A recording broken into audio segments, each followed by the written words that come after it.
இதில் நாம் இன்றைக்கி வந்து ஒரு சொசைட்டி உருவாகிட்டுருக்கு, ஜென்ஸி அப்படிங்கிற ஒரு சொசைட்டி உருவாகிட்டுருக்கு. இந்த கூட்டம்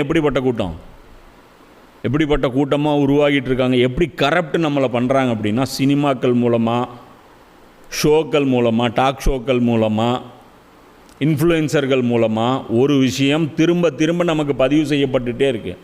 என்ன தெரியுமா? அது நல்லது கெட்டதுங்கிறது ஒன்று உலகத்திலே கிடையாது. நல்லது கெட்டதுங்கிற ஒரு விஷயம் உலகத்தில் கிடையவே கிடையாது.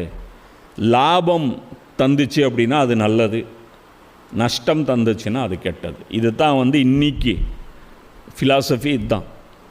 எவன்கிட்ட போய் கேளு இன்றைக்கி என்ன சொல்கிறான், இதுதான் சொல்லுவோம். எனக்கு இது சரின்னு படுது, எனக்கு இது லாபமாக அமைஞ்சது, அதனால் நான் இதை ஃபாலோ பண்ணுறேன். எனக்கு இது நஷ்டமாக இருக்குது, அதனால் இதை நான் ஃபாலோ பண்ணலை. இந்த அளவு வச்சா இப்போ இப்ராஹிம் நபி என்ன பண்ணியிருக்கணும்? அவங்க அப்பாட்ட போய் அப்பா அந்த அப்பாவுக்கு ஒரு பையனாக இருப்பார், கண்டிப்பாக ஒரு 4-5 பசங்களாவது இருப்பாங்க. இப்ராஹிம் நபிக்கு அண்ணன் தம்பிங்க இருப்பாங்கள்ல. அப்பா, இந்த கோயில் நிர்வாகத்தை அடுத்தது என் கையில் கொடுங்க, நீங்கள் என்ன பிஸ்னஸ் பண்ணீங்க, அதோட பெரிய லெவலில் நான் டெவலப் பண்ணுறேன்.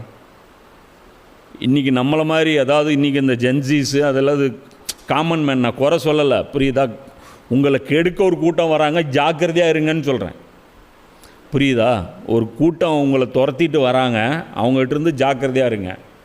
கிரிக்கெட் பிளேயர்னு வருவான், சினிமா நடிகர்னு வருவான், ஃப்ரெண்டுன்னு பக்கத்து பெஞ்சில் வந்து உட்காருவான், இன்ஃப்ளூயன்சர்னு உட்காருவான். நமக்கு பிடிச்சமான நபர்களை கொண்டு இவங்க இந்த மாதிரி கரெக்ட் பண்ணுறாங்க. ஸோ இப்போ எதுக்காக சொல்கிறேன் அப்படின்னா, பொதுவாக இன்றைக்கி வந்து லாபம்தான் நல்லது, எது உண்மை எது பொய்ன்னு பார்க்கக்கூடாது அப்படின்னு சொல்லிவிட்டு இவங்க என்ன பண்ணுறாங்க, இன்றைக்கி ஒரு நேரட்டிவை செட் பண்ணுறாங்க. இப்போ நம்ம அந்த நேரட்டிவை என்ன பண்ணிடக்கூடாது, மைண்டில் ஏற்றிக்கக்கூடாது, அதுக்கு கவுண்டர் நேரட்டிவ் நாம் கொடுக்கணும்.